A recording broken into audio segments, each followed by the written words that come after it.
이제 시간이 부족해서 못한 부분이 있죠. 그래서 빨리 진행하겠습니다.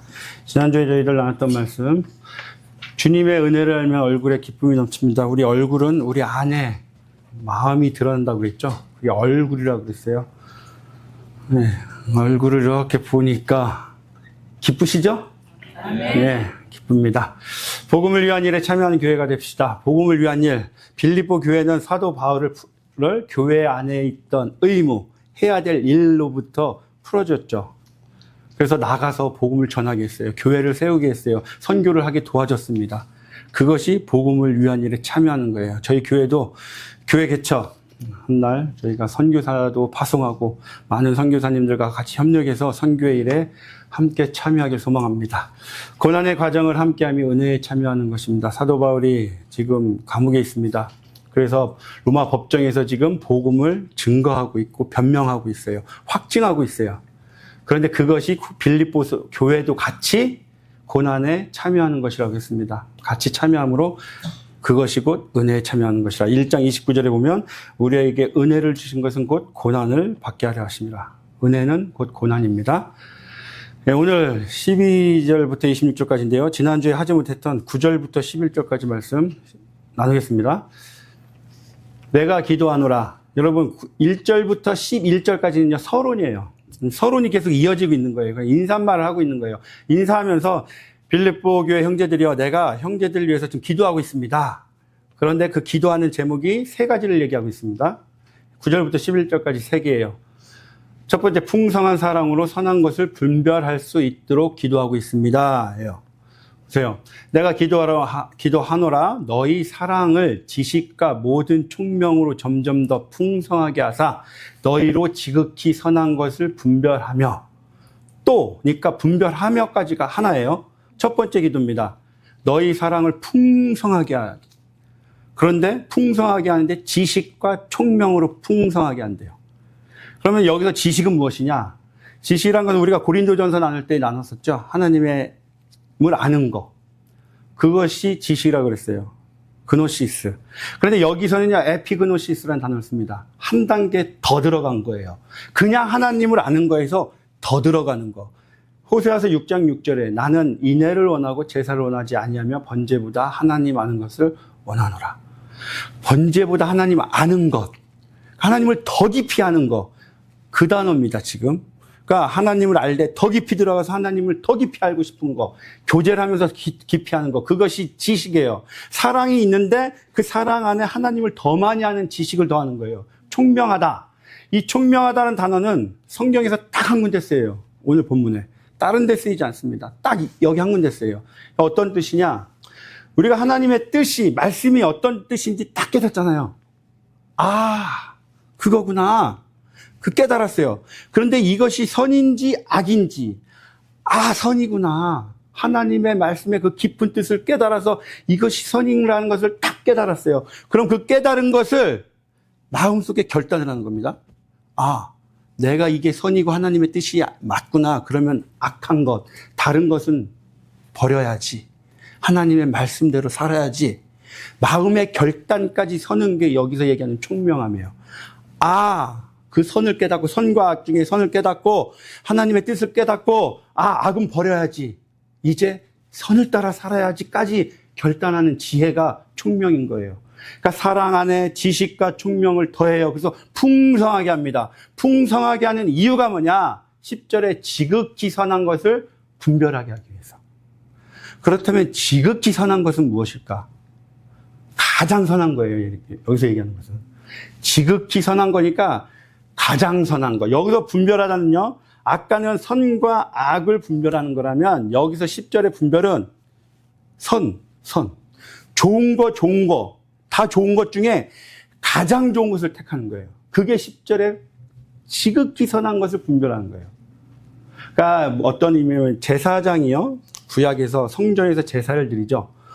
양들이 있습니다. 희생 제물 양들을 가지고 오죠. 이 중에 가장 좋은 것, 가장 흠없고 건강하고 그런 양을 딱 고르는 거예요. 다 선한 것, 좋은 것 중에 가장 좋은 양을 골라서 하나님께 희생제물로 드리는 것. 이것이 지극히 선한 것을 분별하는 거예요. 그러니까 지금 빌립보 교회에서 선한 것들이 여러 가지 일들이 있으면 그 중에 가장 좋은 거, 선한 것을 택할 수 있도록 분별하게 해주세요. 라고 기도하는 게 첫 번째인 거예요.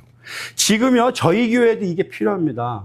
저희가 지금 예배당을 이전할지, 여기서 다시 있을지, 건축을 할지, 뭐 이런 문제가 있잖아요. 다 선한 거예요.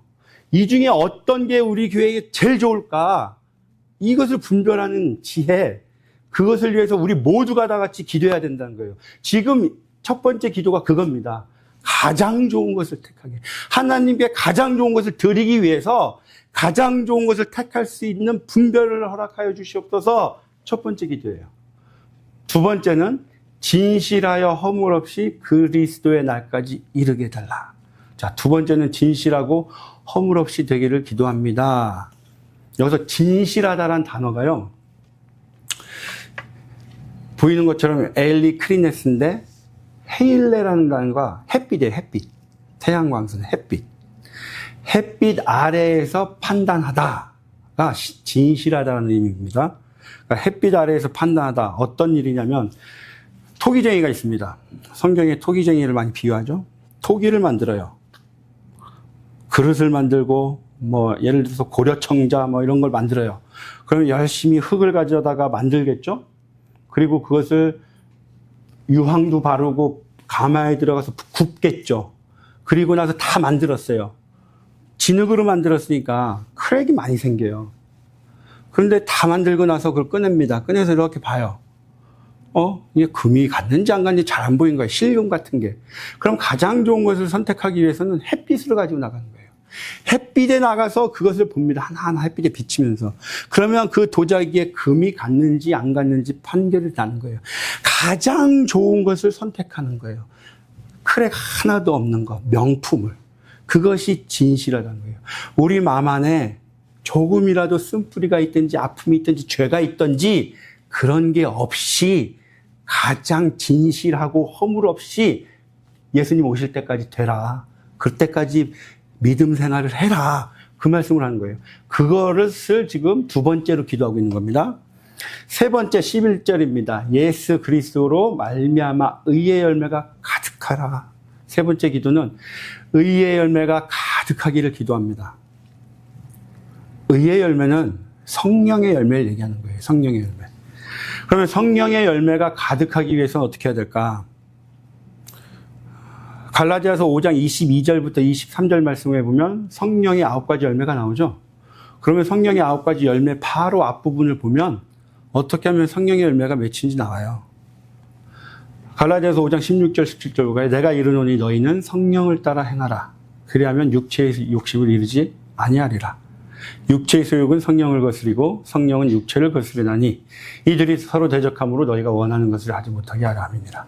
성령을 따라 행하라고 말합니다. 골로새서 3장 5절에도 말씀합니다. 너희는 땅에 있는 지체를 죽이라. 땅에 있는 지체, 내 자아입니다. 내 생각이에요. 내 자아, 내 자의식, 나를 죽이라는 거예요. 그러면 우리 안에 계신 성령님이 일하세요. 그럴 때 성령의 열매가 맺혀진다고 얘기하고 있는 거예요. 그렇다면 지금 사도 바울이 세 가지의 기도를 했습니다. 여러분 지금 우리가 나누는 게 긴 거예요. 분량이 많은 건데 막 따라오시기 힘드시겠지만 또 보세요. 또 들으시고. 자, 세 가지의 기도를 했어요. 그런데 세 가지의 기도를 한 목적이 뭐냐? 궁극적으로 결론은 무엇이냐? 여러분을 위해서 제가 세 가지를 기도했습니다. 그 목적은 결국에 11절 마지막입니다. 하나님의 영광과 찬송이 되기를 원하노라. 여러분, 여러분을 위해서 제가 지금 기도를 합니다. 형제님들. 그런데 결국은 여러분들이 하나님의 영광과 찬송이 되어야 돼요. 그 말씀을 하고 있어요. 이것이요, 이사야서에서 나옵니다. 똑같이. 하나님께서 우리를 창조하신 목적이에요. 내 영광을 위하여 창조했다 그러죠. 나를 찬송하기 위해서 만들었다. 하나님께서 우리를 만드신 목적과 이유는 하나님을 영광과 찬송을 올려드리라고. 그 존재가 되래요. 지금 사도 바울은 분명히 얘기합니다. 하나님의 영광과 찬송이 되기를 원하노라. 우리가 하나님께 영광 올려드리고 하나님의 찬송 올려드리는 그 영광과 찬송 자체가 되래요. 그 얘기는 우리가 입술을 통해서, 우리의 삶을 통해서 다 하나님의 영광이 되라는 얘기예요. 입술을 통해서 하나님께 감사와 찬송을 올려드려라. 그 자체가 되라. 그것이 우리의 삶의 목적이란 겁니다. 그러한 저와 여러분이 되길 소망합니다. 예, 11절까지는요, 지금 서론이었어요. 인사한 겁니다. 빌립보 형제님들하고 평안하시죠? 제가 여러분을 위해서 기도합니다. 근데 12절부터는 본론이에요. 이제 사도 바울이 빌립보 교인들에게 본격적으로 하고 싶은 말을 씁니다. 그런데요, 첫 12절부터 14절까지 말씀을 잘 보세요. 뉘앙스가 어떤 뉘앙스인지 한번 보세요. 형제들아, 내가 당한 일이, 내가 지금 감옥에 갇혀 있는 일, 내가 매여 있는 일이 도리어 복음 전파의 진전이 된 줄을 너희가 알기를 원하노라. 어떤 뉘앙스인지 보세요. 이러므로 나의 매임이, 내가 지금 감옥에 갇혀 있는 것이 그리스도 안에서 모든 시대안과 그 밖의 모든 사람에게 나타났으니 형제 중 다수가 나의 매임으로 말미암아 주 안에서 신뢰함으로 겁없이 하나님의 말씀을 더욱 담대히 전하게 되었느니라. 자, 12절부터 14절까지 이렇게 읽어보니까 지금 사도 바울이요, 변명 같은 말을 하고 있다고 느끼지 않나요? 아, 내가 지금 감옥에 매여 있어. 그러나 복음은 여전히 전해지고 있습니다. 그렇게 지금 얘기를 하고 있는 거예요. 내가 지금 감옥에 매여져 있다고 우리가 영적 전쟁에서 진 게 아닙니다. 우리가 실패한 게 아니에요. 패배한 게 아닙니다. 지금 복음은 계속 진전이 되고 있어요. 말씀을 지금 담대하게 전하고 있잖아요. 지금 이런 변명 같은 변명을 하고 있는 거예요. 보세요. 도리어 복음 전파가 되고 있어요. 하나님의 말씀이 더욱 담대히 전해지고 있잖아요. 왜 이런 말씀을 할까? 왜 갑자기 본론에 들어서자마자 내가 지금 감옥에 갇혀 있지만 복음은 안 갇혀 있습니다. 복음 매여 있지 않습니다. 이것을 강조할까? 이 당시에요. 2000년 전이잖아요. 우리가 구약을 나눌 때 많이 나눴었는데 이 당시에는요, 두 나라가 전쟁을 하고 싸워요. 근데 한 나라가 이깁니다. 한 나라가 져요. 그러면 이것은 사람과 사람 전쟁으로 보지 않아요. 이 민족, 이 나라가 섬기는 신과 이 나라와 이 민족이 섬기는 신의 전쟁으로 봅니다. 그래서 졌어요. 그럼 이 신이 뛰어나다고 생각을 한 거예요. 그런데 지금 빌립보 교회뿐만 아니라 모든 믿는 자들, 아시아 지역, 유럽 지역에 있는 모든 자들이, 마케도니아 지역, 아가야 지역에 있는 성도들의 마음속에는 그게 뿌리 깊이 박혀 있는 거예요. 그런 사상들이. 그런데 그리스도를 믿는 그리스도의 사도인 바울이 감옥에 갇혀 있네? 그렇다면 로마의 신 누구겠어요? 황제가 되겠죠. 로마 황제. 로마 황제보다도 힘이 없네, 우리가 믿는 그리스도가. 우리가 믿는 복음이 이렇게 힘이 없네? 그것에 대해서 지금 의문을 품고 있는 거예요. 빌립보 교회 일부 사람들이. 그럼 나 왜 믿지 이거를? 이렇게 힘도 없는 신이라면 내가 믿어서 뭐해? 그 믿음이 흔들립니다. 그래서 지금 사도 바울이 얘기하는 거예요. 아닙니다. 나는 매여져 있지만 복음은 승리하고 있어요. 복음은 나가서 진전을 이루고 있습니다. 여기서 진전이란 단어가 뭐냐면요, 제가 지난주에 말씀드린 것처럼 빌립보 교회는 군인들이 많다고 그랬잖아요. 이 진전이란 단어가 군사 용어예요. 군대 용어예요. 전쟁 용어예요. 로마 군들은요, 전쟁이 일어나면 가장 먼저 이동하고 나가는 선발대가 있어요. 그 선발대가 누구냐? 공병대입니다. 공병대가 나가서 길을 닦아요. 길을 닦으면 어디까지 길을 닦아놔요? 그럼 그 길 닦은 데까지는 로마인들은 생각합니다. 저기까지 우리 땅이야. 왜? 당연히 그 길을 따라서 로마의 그 무시무시한 전차 부대가 들어가는 거예요. 그 길을 따라서 말을 끌고 전차 부대가 들어가서 다 정복을 합니다. 그러니까 로마 군인들 입장에선 길을 깔았어? 그럼 거기 우리 땅이 된 거네. 이 생각이 있어요. 빌립보 교인들은 군인들이잖아요. 진전이라는 단어가 길을 깔았다는 거예요. 길을 깔았네. 복음 전파가 들어가는 길이 돼 있네. 그럼 거기는 이미 복음이 들어가겠구나. 그 얘기를 하는 거예요. 지금 로마에 와 있습니다. 로마에 내가 매여 있어요. 그러나 이미 복음 전파에 길은 깔려 있습니다. 이미 로마는 복음이 정복할 거예요. 여러분, 이것이 우리가 증거입니까? 도리어 이긴 겁니다. 를 강조하고 있는 거예요. 13절 볼까요? 이러므로 나의 매임이 그리스도 안에서 모든 시위대왕과 그 밖에 모든 사람에게 나타났으니. 그래서 13절, 14절부터는 복음이 이겼지요. 그러면서 13절, 14절에 그 증거를 얘기합니다. 보세요. 나는 매여 있지만 그리스도 안에서 그 밖에 모든 사람에게 나타났습니다. 사도 바울이 가택연금을 받고 있죠. 그러면 이 바울에게 찾아오는 사람들이 많았어요. 예를 들어 볼게요. 빌레몬서 있죠. 빌레몬서. 빌레몬서가 이 당시에 지어졌습니다. AD 60년에서 62년. 이 빌레몬의 노예로 있던 자가 누구예요? 오네시모죠. 오네시모가 빌레몬 자기 주인집에서 도망가서 로마를 가요. 로마에 가서 어디로 가냐? 바울을 쫓아갑니다. 바울한테 가요. 바울한테 가서 바울의 복음을 들어요. 그리고 변화됩니다. 노예 신분 내가 도망왔지. 바울이 이제 오네시모 형제요. 빌레몬 당신이 도망왔던 집으로 가세요. 그래서 오네시모가 갑니다. 복음 받고 변화돼서 가요. 그 밖에 모든 사람 중에 대표적이게 오네시모가 있었어요. 이것처럼 사도 바울을 찾아와요. 찾아와서 복음을 듣고 변화되는 거예요, 사람들이. 그리고 13절 보세요. 모든 시위대 안에. 이 시위대라는 것은 이렇게 간수라고 하죠. 이렇게 감옥에 있는 사람을 이렇게 보고 감시하는 자들이잖아요. 바울을 보고 있는 거예요. 하루 종일 봅니다. 이 사람이 어떤 사람인지, 누가 들어오고 나가는지, 무슨 말을 하는지, 그리고 바울이 혼자 있을 때는 어떻게 살고 있는지, 모든 것을 지켜보는 거예요. 그런데 이 시위대가 지켜보니까, 이 사람이 죄인이 아닌데, 이게 무슨 죄를 졌다는 거지? 왜 감옥에 갇혀 있어야 되지? 계속 봅니다. 와, 이런 사람, 이런 사도 바울과 같은 사람이 믿는 신이라면, 나도 믿어야 되겠구나. 그 마음이 온 거예요. 그러니까 사도 바울의 삶을 보고 이 시위대가 와, 저분이 믿는 신, 예수 진짜구나. 그 신이 진짜구나. 믿게 되는 거예요.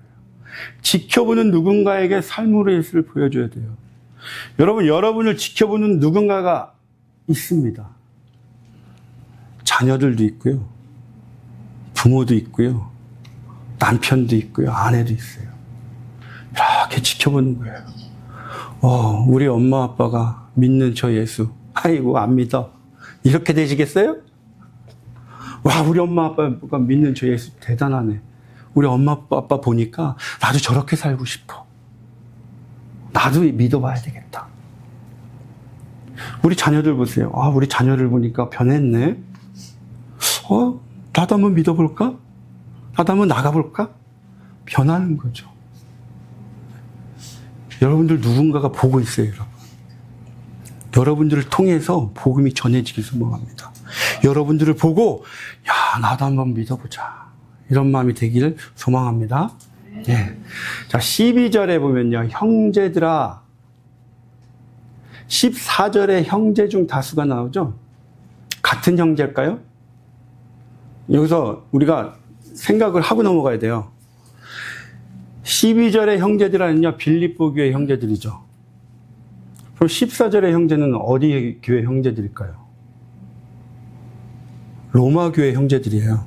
그러니까 우리가 그냥 아무 생각 없이 형제니까 쭉 읽으면요, 꼬여요. 나중에 해석을 할 때 이상한 애가 돼요. 14절의 형제는요, 로마 교회 형제들입니다.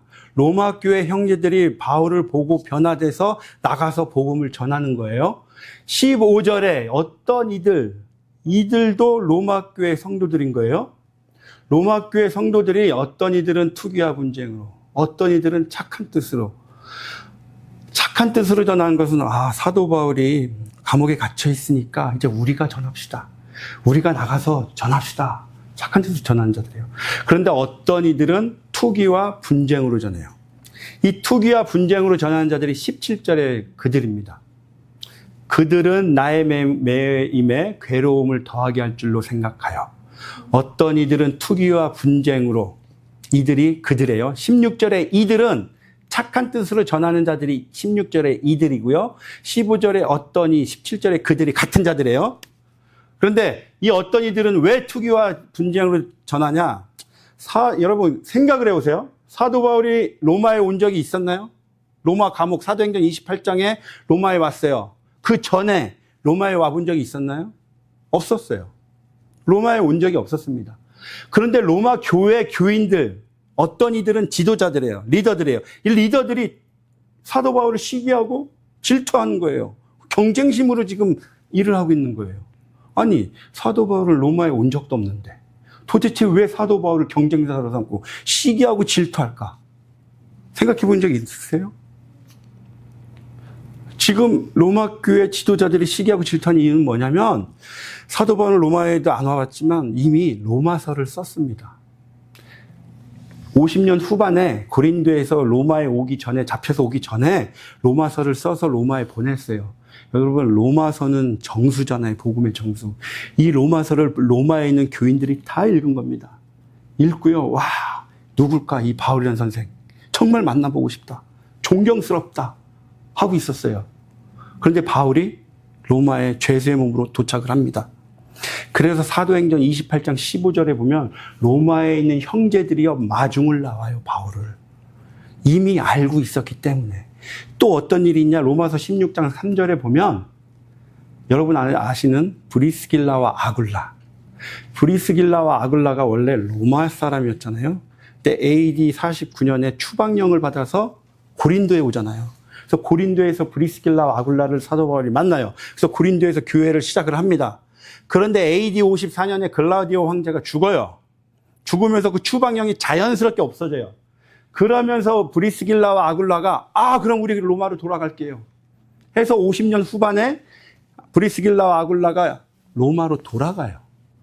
로마에서 있습니다. 그러면서 교회를 시작을 하죠. 그러면서 바울에 대한 얘기를 하는 거예요.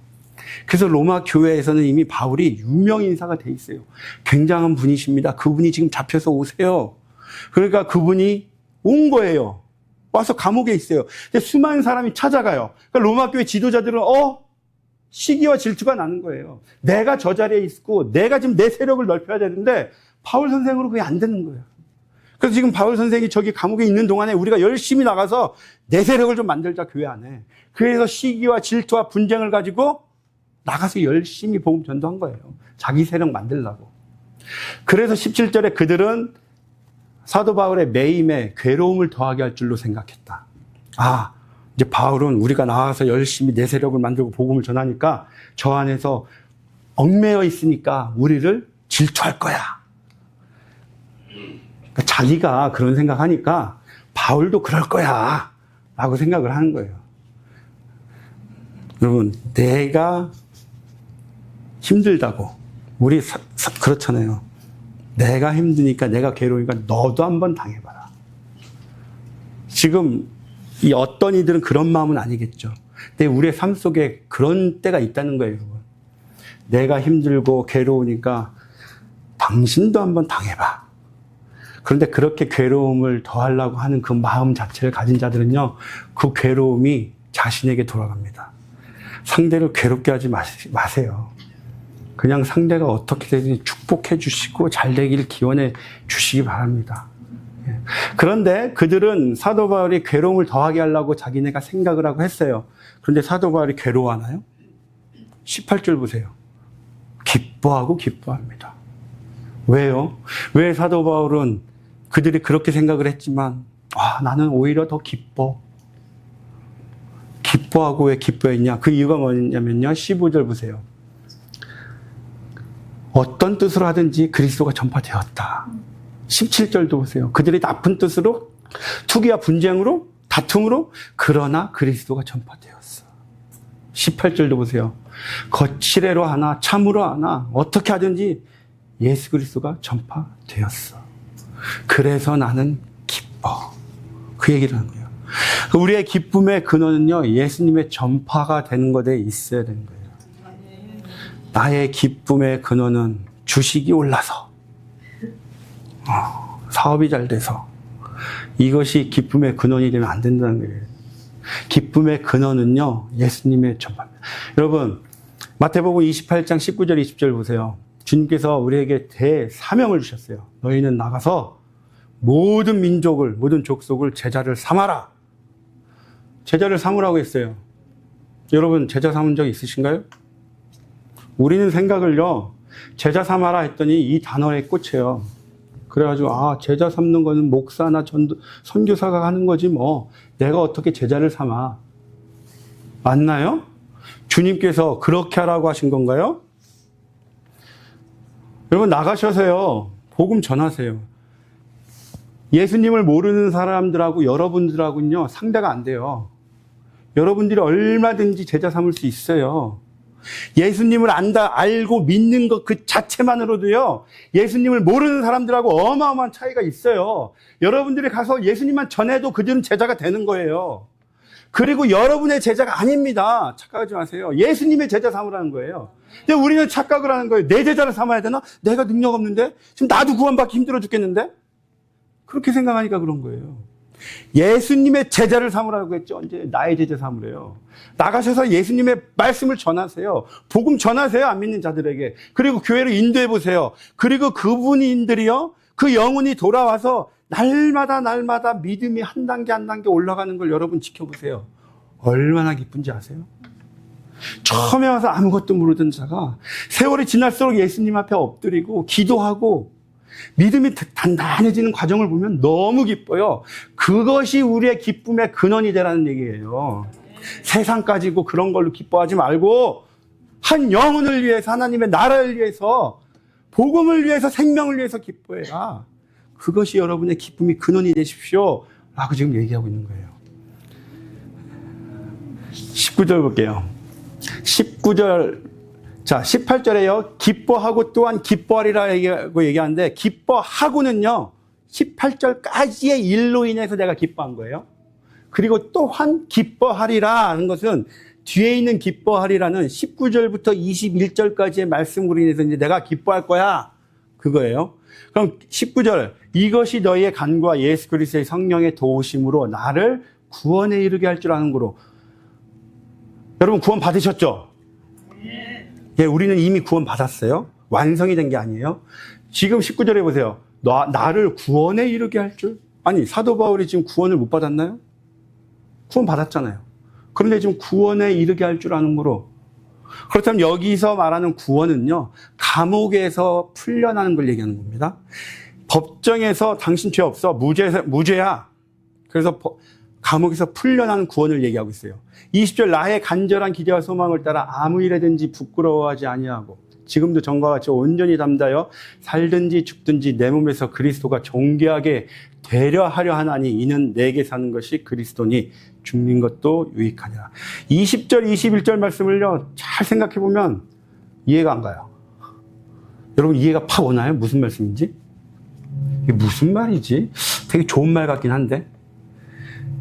그러니까 이 19절의 말씀은요, 법정에서 판결을 합니다. 당신 무죄야. 나가. 알겠습니다. 20절의 말씀은요, 법정에서 나에게 사형 선고를 한다는 거예요. 바울의 얘기가. 나에게 사형 선고를 해서 내가 사형을 받습니다. 집행을 당해요. 그래서 내가 죽게 돼요. 죽게 된다 할지라도 나는 내가 지금까지 믿었던 나의 복음의 길 후회하지 않아요. 부끄럽지 않아요. 왜? 나를 통해서 예수 그리스도가 존귀하게 된다면, 그리고 지금 내가 사는 것이 아니라 내 안에 계신 그리스도가 사는 것이기 때문에 나는 죽는다 할지라도, 이 사형, 법정에서 사형을 받아서 죽는다 할지라도 저는 아무렇지도 않아요. 내가 죽는 게 오히려 유익할 수도 있어요. 그 얘기를 하고 있는 거예요. 그래서 지금 사도 바울은 내가 죽든지 살든지 그게 중요한 게 아닙니다. 오직 예수님만 드러나면 돼요. 이 얘기를 하고 있는 거예요. 정말 예수님께 미친 자죠, 사도 바울은. 정말 예수님께 미치잖아요. 나는 없어져요. 내가 어떻게 다 살아나요? 오직 예수님만 생각하고 예수님만 전해야 되는데, 내가 말하고 나의 삶이 오직 예수님만 나와야 되는데, 예수님께 미치면 정말 내가 죽습니다. 그래서 누가 나와서 나한테 말로 툭 찔러도요, 난 이미 죽었는데 아무 감정 없는 거예요. 누가 나를 쏙 긁어대도, 자존심 긁어대도 괜찮은 거예요. 예수님께 미치길 소망합니다. 바울처럼 미치길 소망해요. 예. 그러나 만일 육신으로 사는 이것이 내 일의 열매일진데 무엇을 택해야 할지 난 알지 못하노라. 내가 죽어야 될지 살아야 될지 내가 알지 못하노라. 23절 내가 그 둘 사이에 끼었으니 이 둘이라는 것은요. 어떤 둘이냐. 첫 번째는 차라리 세상을 떠나서 그리스도와 함께 있는 것이 훨씬 좋은 것이라. 그리스도와 함께 있는 것. 이것이 첫 번째 둘 사이에 낀 것 중에 그 하나가 그리스도와 함께 있는 겁니다. 여기서요. 세상을 떠나다. 떠나다라는 단어가 참 은혜스러운 단어인데요. 어떤 단어냐면 전쟁이라면 로마 군대가 전쟁터에 가죠. 전쟁터에 갑니다. 도착을 했어요. 전쟁을 해야 하려면 대기를 합니다. 그때 텐트를 쳐요. 텐트를 다 칩니다. 그 텐트 치다가 요한복음 1장 14절에 장막을 치다예요. 텐트를 쳐요. 그리고 전쟁을 합니다. 아침이라 해서 나가서 전쟁을 해요. 그 저녁에 들어와요. 텐트에. 들어왔더니 내 옆에 있는 동료가 죽었어요. 없어요. 나갔어요. 다음날 또 나가서 전쟁합니다. 전쟁을 해서 전쟁해요. 다시 텐트로 돌아오죠. 봤더니 내 앞에 자고 있던 자가 팔 하나가 잘려나갔어요. 배가 찔렸어요. 생사를 헤매고 있어요. 얼마나 괴로울까요? 그리고 나가서 전쟁을 하고 돌아옵니다. 근데 어느 날 선포를 해요. 전쟁 끝났다. 우리가 여기 정복을 했다. 이제 가자. 장막을 걷어라. 그때 그 텐트의 줄을 풀다. 떠나다라는 얘기예요. 내 아내와 내 자녀와 내 부모님이 계시는 그 집으로 이제 내가 돌아가는구나. 이 전쟁터에서 끝났어. 살아남았구나. 이제 내 가족에게 돌아가자. 그러면서 그 병사들이 텐트 줄을 풀을 때 어떤 마음일까요? 너무 기쁘겠죠. 가족에게 다시 돌아가는 그런 마음인 거예요. 내가 죽는 것, 사도 바울이 내가 죽는 것은 그리스도께 가는 거야. 내가 왔던 곳, 내 가족, 내 아버지께 다시 가는 것이야. 그러니까 훨씬 더 좋은 일이라 라고 얘기를 하는 거예요.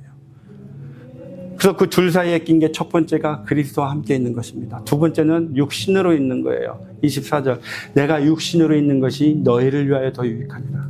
그러니까 내가 지금 살아있는 거는 나 때문에 사는 게 아닙니다. 여러분들을 위해서입니다. 여러분들을 예수 그리스도 안에서 단단하게 쓸 수 있도록 그러기 위해서 내가 사는 거예요. 실제로 3장 2절 보세요. 개들을 삼가 그와 행악하는 자들을 삼가라. 이 당시에는요, 초대교회, 교회들을 많이 세웠잖아요. 아시아 지역, 마케도니아, 아가야 지역에 세웠어요. 그런데 다른 복음, 다른 영, 다른 예수를 전하는 자들이 많았어요. 이들이 와서 당신들 할례 행하지 않으면 안 돼. 구원 못 받아. 율법주의적인 자들이 왔던 거예요. 계속 와서 다른 복음을 계속 전해요. 그러니까 사도 바울은 불안한 거예요. 내가 지금 하늘을 하나님께 가는 게 너무 좋은데 남아있는 자들을 보니까 안심이 안 되는 거예요. 가끔 그런 생각 하잖아요. 저도 예수님께 가면 너무 좋을 것 같은데 남아있는 자녀들 생각하면 못 가겠구나. 자녀 걱정하잖아요. 좀 사도 바울이 그런 거예요. 어린 자녀들 때문에 가고 싶지만 내가 남아있습니다. 그 얘기를 하고 있습니다. 25절 내가 살 것과 너희 믿음의 진부와 기쁨을 위하여 너희 무리와 함께 거할 이것을 확실히 아노니 26절 결론입니다. 26절 내가 다시 너희와 같이 있으므로 그리스도 예수 안에서 너희 자랑이 나로 말미암아 풍성하게 하려 합니다. 지금 사도 바울이 나로 말미암아 여러분들 자랑이 풍성하게 하기 위한 겁니다. 지금 사도 바울이 자기를 자랑하는 말이 아니에요. 그래서 나로 말미암다라는 것은 나를 통하여예요. 내가 통로가 되는 겁니다. 무슨 말이냐? 제가 처음에 시작할 때 말씀드렸죠. 전쟁, 우리가 진 것인가? 이긴 것인가? 그 사도 바울이 감옥에 갇혔어요.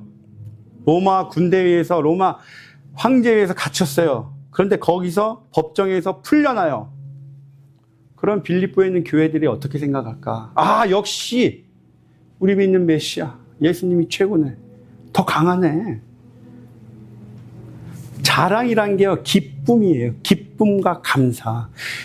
빌립보 교회 형제들의 감사와 기쁨이 더 풍성하게 될 것입니다.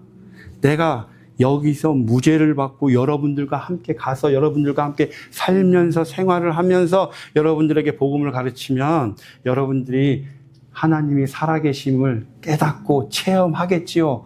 그러면 여러분들의 입술을 통해서 하나님께 감사와 기쁨이 더 풍성해질 것입니다. 라고 얘기하는 거예요.